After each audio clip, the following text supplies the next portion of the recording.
রাখ তোদের family card, কথাটা মনে পড়লো হঠাৎ, কারণ আজ ফ্যামিলি কার্ডের লঞ্চিং হচ্ছে।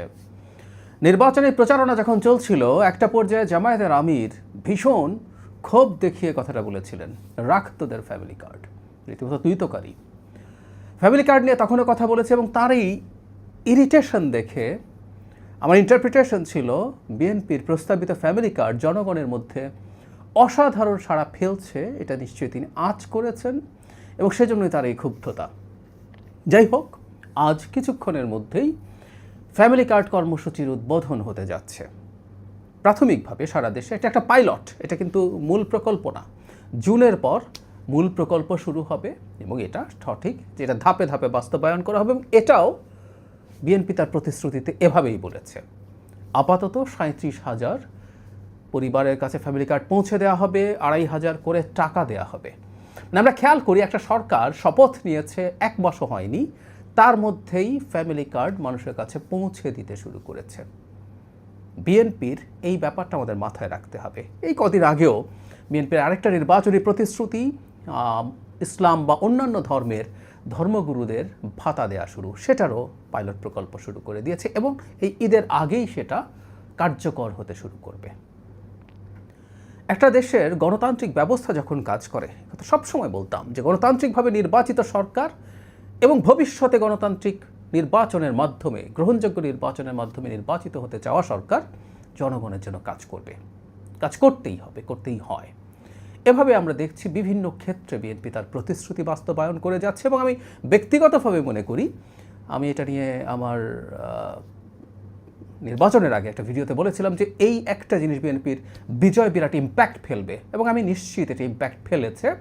এবং 5 বছরে আমাদের সরকার এই কাজটা খুব ভালোভাবে সঠিক মানুষের কাছে পৌঁছে দিয়ে নিশ্চিত করতে পারবে বলে আমরা বিশ্বাস করি। যদি সেটা হয়ে যায়, আগামী নির্বাচন, আজ থেকে আরও 5 বছর পরে যে নির্বাচনটা আছে, সেটাতেও খুব বড় প্রভাব ফেলবে এবং বিএনপিকে আবারও নির্বাচিত হয়ে জনগণের বা দেশের সেবার দায়িত্ব পেতে সাহায্য করবে। এবং আরেকটা অনুমান করে রাখি, বিরোধী দল বিশেষ করে জামায়াতে ইসলামী কোনো না কোনো ফর্মে এই যে রাখ তোদের ফ্যামিলি কার্ড টার্ড বললেও জনগণের কাছে এইভাবে ক্যাশ টাকা নিয়ে যাওয়া, আমি জামাতের পলিসি মেকারদের কারো সাথে টকশোতে দেখেছি যে তারা জনগণকে অলস করে ফেলবে বেকার ভাতা টাতা দিয়ে। মানে একটা দেশের অকল্পনীয় সংখ্যক হতদরিদ্রর মধ্যে এই টাকাটা কি করতে পারে সেটা অনেকেরই হয়তো ধারণা নেই। আমি ধারণা করি জামাতের দিক থেকে ওই একই ধরনের ক্যাশ মানুষের কাছে পৌঁছে দেওয়ার প্রতিশ্রুতি আসতে শুরু করবে, কোনো সন্দেহ নেই। যাই হোক, আমি নির্বাচনের আগে একটা ভিডিও করেছিলাম ফ্যামিলি কার্ড নিয়ে, কিভাবে এটা একটা দেশের অর্থনীতি আমূল পাল্টে দিতে পারে সেই বিষয়টা নিয়ে, এবং সেটা হবে বলে আমরা আশা করি। ফ্যামিলি কার্ডের লঞ্চিংয়ের দিনে আমি সেই ভিডিওটা আবার এখানে জুড়ে দিচ্ছি, আপনারা দেখবেন আশা করি। এবং আমাদের সরকারকে আবারও বলি, আমাদের বলতে সরকারে যারা আছেন বা বিএনপি না, এই সরকার আমাদের এই রাষ্ট্রের সবাই তার জায়গা থেকে যেন সহযোগিতা করি, এবং এই ফ্যামিলি কার্ড দেওয়ার ক্ষেত্রে কোথাও প্রাথমিকভাবে যদি কোনো রকম ভুলভ্রান্তি থাকে, সেটা কোনো না কোনোভাবে আপনারা জানাবেন, সামাজিক মাধ্যমে লিখবেন, যেভাবে সম্ভব এই তথ্যগুলো জানাবেন। পরবর্তীতে একটা সময় এটা সবার জন্য এন্টাইটেলড হবে, এবং এখনকার প্রধানমন্ত্রী, তখন বিএনপি চেয়ারপারসন জনাব তারেক রহমান বলেছিলেন যে হ্যাঁ, এটা আমরা নিশ্চয়ই অনেক উচ্চবিত্ত পরিবারগুলো এটা নেবে না, কিন্তু একটা সময় এটা সবার জন্য এন্টাইটেলড হবে। কিন্তু তার আগ পর্যন্ত মূলত সবচেয়ে নিডি হতদরিদ্র মানুষদেরকে প্রাথমিকভাবে দেওয়া শুরু হবে। তো সেই ক্ষেত্রে যদি কোথাও কোনো অনিয়ম সমস্যা যদি দেখেন, বাংলাদেশে এগুলো খুব অস্বাভাবিক ব্যাপার না, সেটা সরকারের গোচরে কোনো না কোনো ফর্মে আনার জন্য আমরা বলবো, এবং সরকার সত্যিকার অর্থেই মনোযোগ দিয়ে সেগুলো অবজার্ভ করবে, এবং একটা মেকানিজমও আমরা ডেভেলপ করব যাতে এই তথ্যগুলো খুব দ্রুত সরকারের কাছে জনগণের সরাসরি ফিডব্যাক চলে আসে। যাই হোক, ভিডিওটা দেখবেন আশা করি, কিভাবে এই ফ্যামিলি কার্ড এবং মানুষের কাছে এরকম ক্যাশ পৌঁছে দেওয়া অর্থনীতিতে জাদু ঘটাতে পারে, মানুষকে অলস টলস করা দূরেই থাকুক, কীভাবে ম্যাজিক ঘটিয়ে দিতে পারে, সেটা একটু খেয়াল করব নিশ্চয়ই। অনেকে অনুমান করছেন এবার নির্বাচনে জামায়াতে ইসলামী খুবই ভালো করবে। আমি মনে করি না।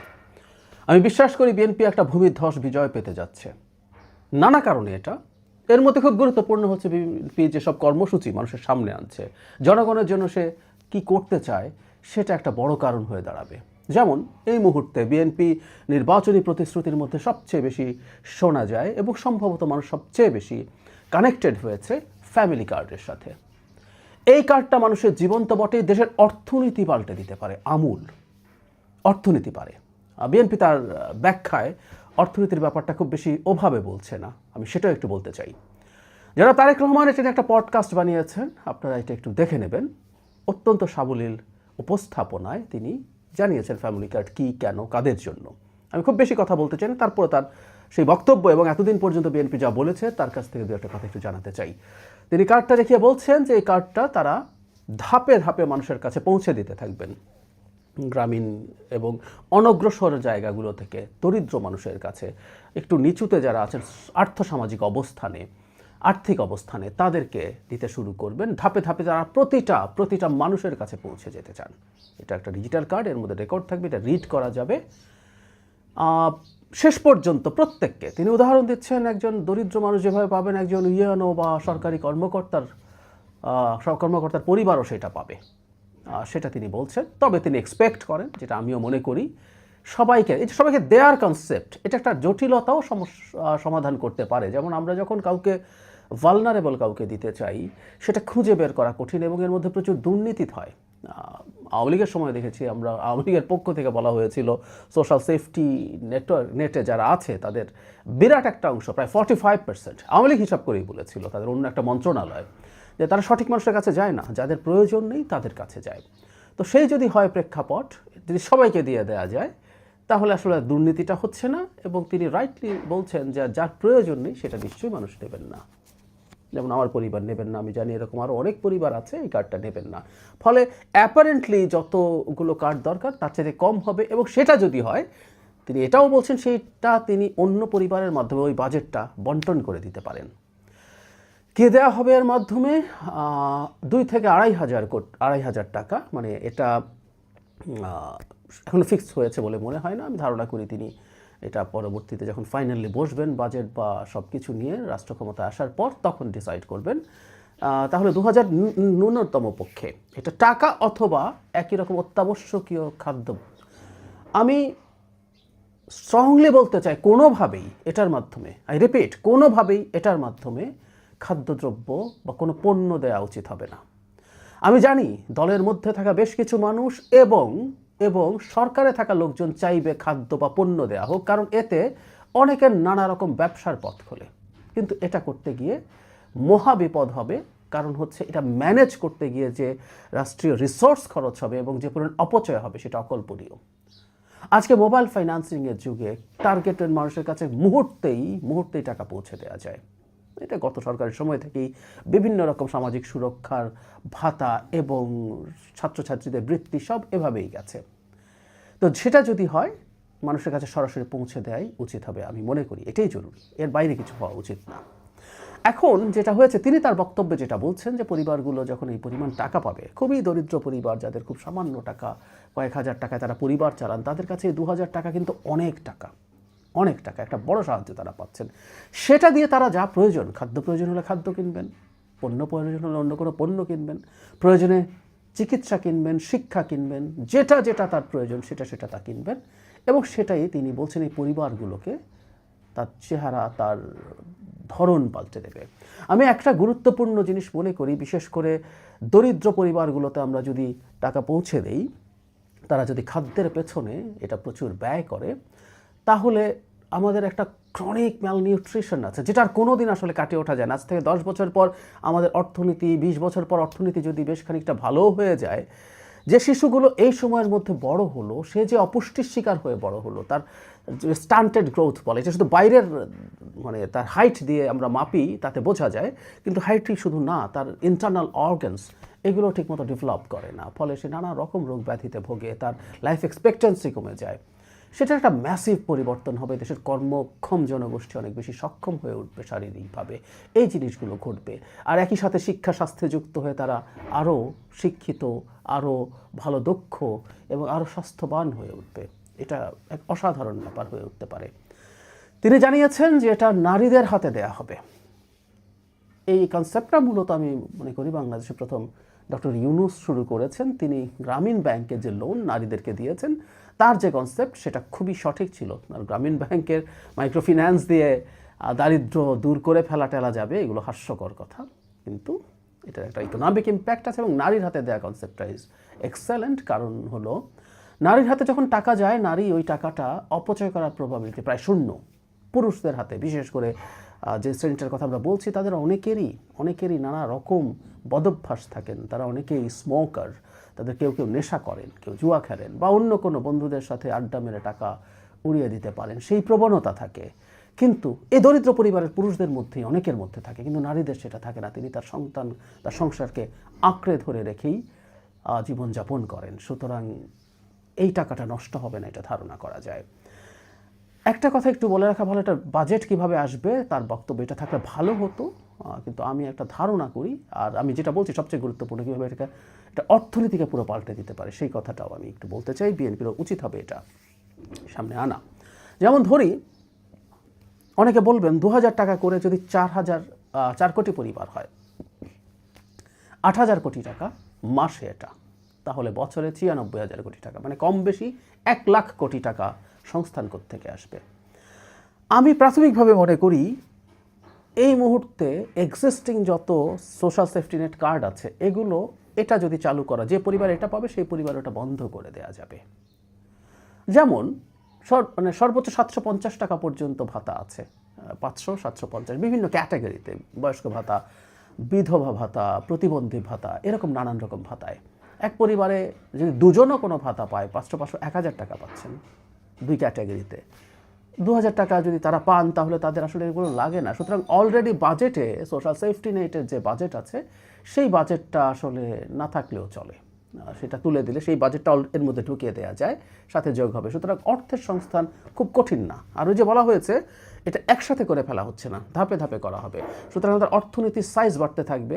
একটা গণতান্ত্রিক সরকার আসলে বিনিয়োগ বাড়বে, অর্থনীতিতে বেটার ইম্প্যাক্ট তৈরি হবে, এবং সেটার কারণেই সরকারের রাজস্ব আয়ও বাড়বে। এবং সরকারকে অবশ্যই এটা বলে রাখা ভালো, নির্বাচনের আগে হয়তো সরকার ওভাবে বলে না, তার রাজস্ব আয় করার ব্যাপারে খুবই কঠোর হয়ে ট্যাক্স নেট বাড়াতে হবে, এবং সেটা কিভাবে উসুল করা যায়, আদায় করা যায়, সেগুলো করতে হবে। ফলে সরকারের উপার্জন অনেক বেড়ে যেতে পারে।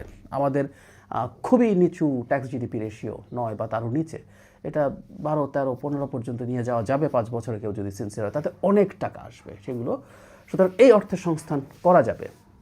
এখন মজা হচ্ছে, কেউ এটাকে মানুষকে অলস করে ফেলবে, ভিক্ষা ইত্যাদি বলছে জামাতপন্থী লোকজন। আমার সাথেও একই ধরনের বক্তব্য আমি শুনেছি বসে। এটা খুব হাস্যকর কথা। সমাজে ভালনারেবল মানুষকে টাকা দিলে সেই মানুষের জীবন পাল্টে যায়, সে অলস হয়ে যায় না, এটাই দেখা গেছে। কেউ বলছেন অলস হয়ে যায় না, মোটেও অলস হয়ে যায় না। এই পরীক্ষা, আমি একটা কলাম লিখেছিলাম, সবার জন্য ফ্রি মানির স্বপ্ন, মানে এই কলামটা আমি কমেন্টে দিয়ে দেবো। প্রথম আলোতে লিখেছিলাম, সেটা কীভাবে অর্থনৈতিক ইম্প্যাক্ট ফেলে সেটা আমি দেখানোর চেষ্টা করেছি। আপনারা বিস্তারিত পড়বেন। তবে আমি সামান্য এইটুকু বলে রাখি, দরিদ্র মানুষের হাতে বিশেষ করে যখন টাকা যায়, সে টাকাটা তার হাতে থাকে না, মুহূর্তে বাজারে চলে যায়। ওর অবস্থা এতই খারাপ থাকে, এই 2000 টাকা, 2500 টাকাও সেই মানুষটা মুহূর্তে নিয়ে বাজারে চলে যাবেন। খাদ্য হলে খাদ্য কিনবেন, চিকিৎসার ওষুধ হলে ওষুধ কিনবেন, অন্য কোনো পণ্য হলে অন্য কোনো পণ্য কিনবেন, বা একটু সামর্থ্যবান যদি হয়, তিনি তার সন্তানের জন্য তার শখের কোনো খাবার, কিছু চকলেট, চিপস, এগুলো কিনবেন। বাজারে যখন টাকাটা চলে যায়, এটার একটা বড় মাল্টিপ্লায়ার এফেক্ট আছে, 5 গুণ পর্যন্ত ইম্প্যাক্ট, মানে 2000 টাকা 10,000 টাকার ইম্প্যাক্ট ফেলতে পারে বিভিন্ন হাতে ঘুরতে। এই টাকা বাজারে চাহিদা তৈরি করে।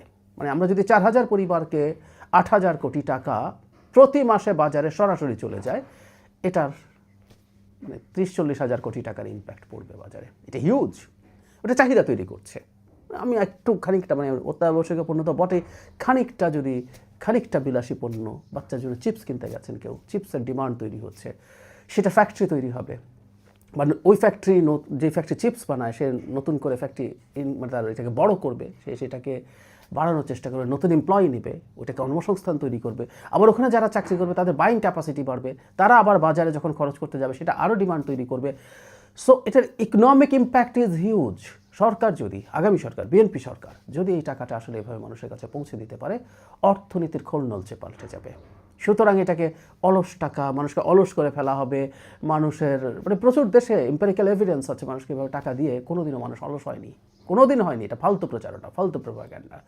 ওয়েস্টের অতি ধনী দেশগুলোতে ধনী দেশগুলোতে অতি টাকা দেয়া মানুষগুলো, অতি টাকা পাওয়া মানুষগুলোর মধ্যে অলস হওয়ার একটা প্রবণতা থাকে, যেটা দিয়ে তার জীবনই চলে যায় যে টাকা পায়। এটা দিয়ে হবে না। এটা বরং সামান্য একটু মানুষকে সাপোর্ট দেওয়া, এটা তার জীবনটাকে একটু সহজ করে তোলে, একটু দুশ্চিন্তামুক্ত করে তোলে, এটা বরং তাকে আরও বেশি কর্মক্ষম করে তোলে। সুতরাং দেশের অর্থনীতিও আমূল পাল্টে যাবে এবং এই অর্থনৈতিক কর্মকাণ্ডে প্রচুর কর্মসংস্থান তৈরি হবে, যে কর্মসংস্থান একটা বড় সংকট। বিএনপি নিজে প্রচুর কর্মসংস্থান তৈরি করতে চায়। সুতরাং এই ফ্যামিলি কার্ড কনসেপ্টটা অসাধারণ। এটা টাকা দিয়ে দিতে হবে, মোটেও কোনোভাবে এটা পণ্য হতে পারবে না। আমি মনে করি এটা দেশের অর্থনীতি পাল্টে দিতে পারে, মানুষের জীবন পাল্টে দিতে পারে এবং বিএনপির নির্বাচনী ফলাফলের চমক দেখাতে পারে। আমি বিশ্বাস করি, আমি ধারণা করি গ্রামে গ্রামে এটা নিয়ে চাঞ্চল্য তৈরি হয়েছে, প্রান্তিক মানুষদের মধ্যে ভীষণ চাঞ্চল্য তৈরি হয়েছে এবং বিএনপির ক্যান্ডিডেটরাও নিশ্চয়ই তার নিজস্ব প্রতিশ্রুতির সাথে এই ফ্যামিলি কার্ডও জনগণকে কীভাবে দেওয়া হবে, তার সুবিধা কী হবে সেই ব্যাপারে প্রচারণা চালিয়ে যাচ্ছেন।